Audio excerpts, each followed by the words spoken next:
Bien-aimés frères et sœurs, vous connaîtrez la vérité et la vérité vous affranchira. Ça, c'est pas moi qui le dis, c'est la Bible qui le dit. Mais moi, je vous dis mieux. Vous connaîtrez la vérité historique, notamment celle de vos ancêtres kémites, et vous aurez une vision globale de ce que c'est que la vraie souveraineté politique. J'ajoute, vous reviendrez à la spiritualité africaine ancestrale et vous comprendrez les enjeux de l'indépendance économique. Et pour terminer, vous accepterez votre identité culturelle kémite et vous obtiendrez deux choses. La première, c'est la paix. La seconde, c'est le développement, à une condition. L'unité de toute l'Afrique noire, l'unité de tous les Noirs du monde entier. Otep à tous, bienvenue sur la chaîne des panafricanistes par essence, par conviction et par excellence. Celle des citoyens kémites par nécessité et obligation de combat. Nous sommes une chaîne qui n'est guidée que par nos ancêtres et rien que par les ancêtres qui appartiennent à l'égrégore du monde noir. Par conséquent, nous ne croyons en aucun Dieu venu de l'étranger.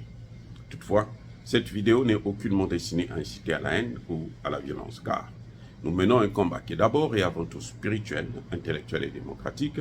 Ensuite, il est politique, géopolitique et géostratégique, contre l'impérialisme, le colonialisme, le néocolonialisme et l'endocolonialisme, qui sont tous qualifiés de crimes contre l'humanité. Nous menons ce combat sur la base du principe fondamental que nous avons hérité de nos ancêtres kémites, qui est celui de la Mahat, c'est-à-dire solidarité, vérité et justice. Vous êtes donc en droit de connaître la vérité et nous avons l'obligation de vous dire la vérité, rien que la vérité, afin que justice soit rendue au continent africain. Et ça, c'est notre modeste contribution dans cette noble lutte en faveur de la souveraineté, la dignité, la solidarité et l'unité africaine. C'est exactement ça que nous appelons le panafricanisme. Bien-aimés frères et sœurs, Moscou sort de l'accord céréalier signé le 17 juillet 2022 en Turquie. Moscou a décidé de ne plus renouveler cet accord. Pourquoi? En réalité, c'est parce que l'accord ne préservait pas seulement la vente des céréales de l'Ukraine. Non, c'est faux. Si quelqu'un vous a dit ça, c'est faux. Poutine n'est pas dupe pour aller signer un accord qui ne lui rapporte rien du tout. En réalité, ce que Poutine demandait, et ce qui avait été signé, c'est que les céréales qui devraient sortir, c'était les céréales de l'Ukraine et les céréales de la Russie. Ça, c'est un. Deux, lorsque ces céréales sortaient, puisqu'il y a beaucoup de pays qui utilisent le système SWIFT, qui n'utilisent pas le système de paiement des Chinois et des Russes, donc, il faut qu'on ramène tout ce qui est l'achat des céréales dans le système SWIFT pour que la Russie puisse pouvoir vendre sans ces céréales. Voilà les deux accords principaux. Les deux, en tout cas les deux clauses principales. On vend les céréales russes et ukrainiens doivent sortir et vendus à l'étranger. Mais que les clients des céréales russes puissent avoir la possibilité de payer à travers le système SWIFT. Vous voyez? Maintenant, qu'est-ce qui se passe? Les Européens, ce qu'ils ont fait avec les États-Unis, ils ont laissé sortir les céréales ukrainiens. Donc pendant un an, les céréales ukrainiens sortaient et les céréales russes étaient bloquées. Ah oui, les céréales russes étaient bloquées. Donc voilà pourquoi la Russie refuse donc de renouveler l'accord. Mais qui est dupe dans cette affaire-là pour que, en fait, on prenne la Russie pour un pays, c'est-à-dire que des amateurs, comme s'ils avaient affaire aux pays africains. Les pays africains acceptent tout. vous tapez, vous caressez, vous donnez des claques à gauche, à droite. Ils sont là, il ne faut qu'accepter. Mais la Russie ne tolère plus ça. Oui. La Russie ne tolère plus ça. Donc, les Occidentaux, en fin de compte, quand vous regardez très bien, ce sont des vats en guerre. Ils veulent la guerre. Je crois vous l'avoir déjà dit, que la guerre a d'abord des objectifs économiques. Toutes les guerres que vous voyez, on ne tue pas par hasard. Les objectifs sont économiques. La richesse, l'argent, le pouvoir, la domination. C'est pour ça qu'il y a eu l'esclavage, objectif économique.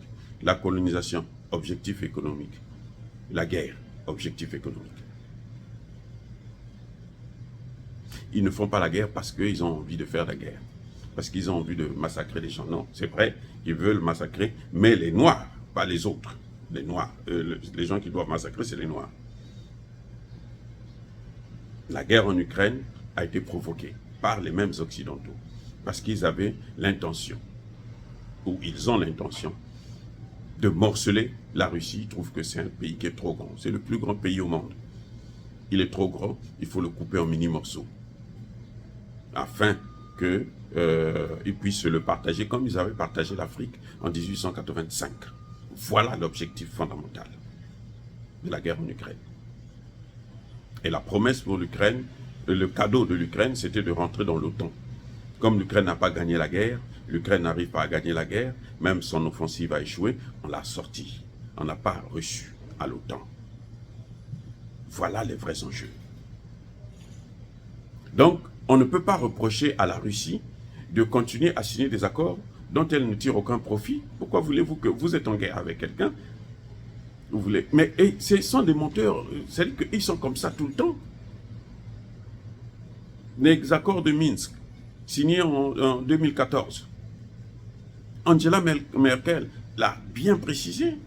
François Hollande l'a dit. Que nous avons eu le temps, sinon c'était pour gagner du temps pour équiper l'Ukraine. Et c'est ce qu'ils ont fait. Vous voyez que l'armée ukrainienne, quand les Russes sont rentrés en Ukraine, mais cette armée n'était plus la même. Elle était hyper équipée. Eh oui.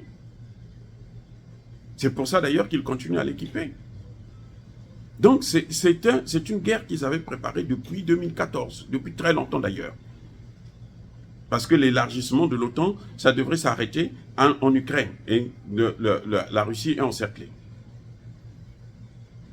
Vous demandez à Poutine de signer un accord, il signe un accord, et puis maintenant vous vous dites que vous ne respectez pas cet accord, vous voulez que lui continue à vous laisser bénéficier, tirer profit de tout, et puis s'auto-sanctionner. Parce que les céréales de Russie ne les vendent pas. Ça va pourrir, c'est ce qu'ils voulaient.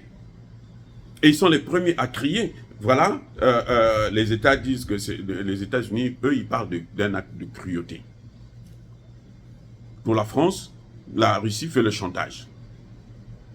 C'est-à-dire qu'on a l'impression que c'est des gens qui sont au compte à la dame, là, elle a condamné fermement. Comment vous l'appelez? Ursula von der Leyen.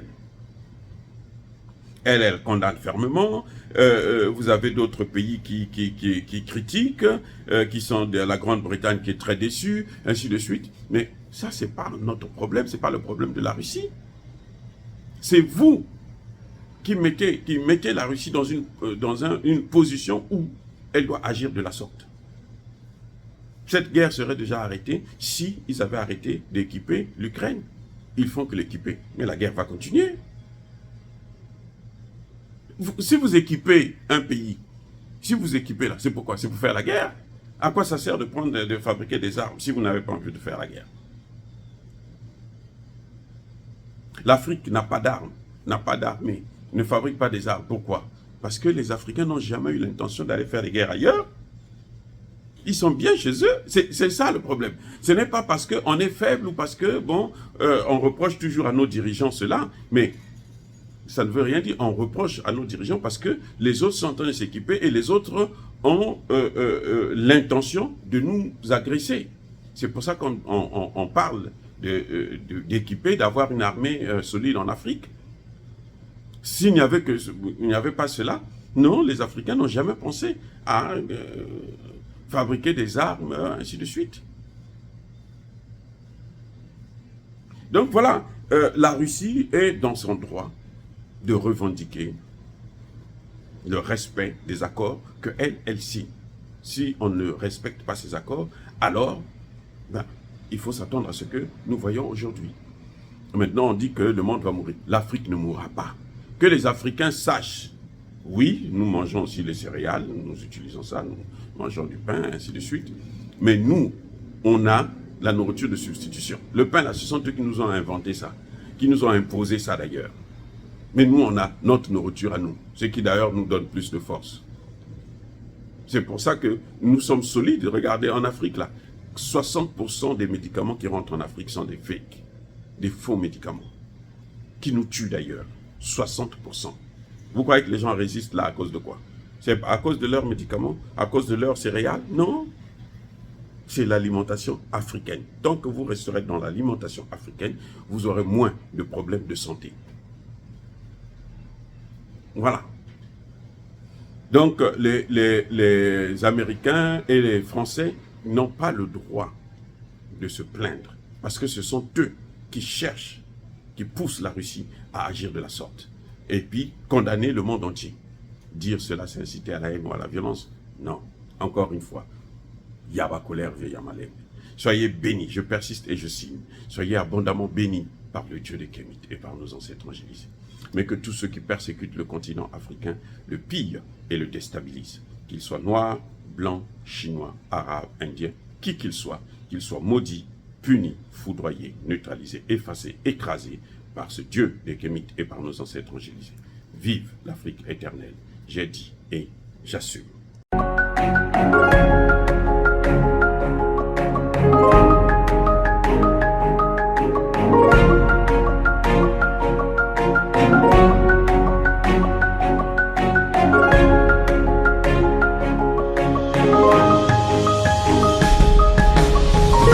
Eux, ils marchent par la foi et non par la vue.